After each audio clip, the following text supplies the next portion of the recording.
বন্ধুরা, একবার একটি লোকের 50 টাকা রাস্তার মধ্যে পড়েছিল। এ বন্ধু এরপর কি হলো দেখতে হলে ওই লোকটার পুরো মনে হয়। ভিডিওটি দেখতে দিয়ে দে। হবে। হ্যাঁ ভাই, এটা আপনার টেহা পড়ছে। ভাই, আপনারা তো খুব ভালো মনের মানুষ। যাক, আমি খুশি, আরো 50টা দিলাম।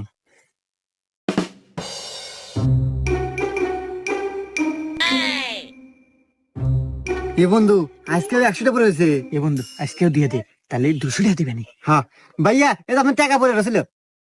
আরে ভাই, আপনাদের আসলে অনেক ভালো মনের মানুষ, এই যুগে তো এবার ভালো মানুষ পাওয়া যায় না। খুশি হয়ে দেন, আরো 100টা দিলাম। এ বন্ধু, আজকেও তো ওই লোক, কিন্তু আজকে তো টেহা পড়ে নাই। এক কাজ করি বন্ধু, তোর পয়েন্ট থেকে আর আমার পয়েন্ট থেকে এক এক 2000 টেহা নিয়ে যা, কই যে আপনি টেহা পড়ছে, টেহা দিব আমাকে 4000 লাভ হবো। হ্যাঁ, এই জন্য আমার টাকা। ভাইয়া, এটা আপনি 2000 টেহা পড়ছে।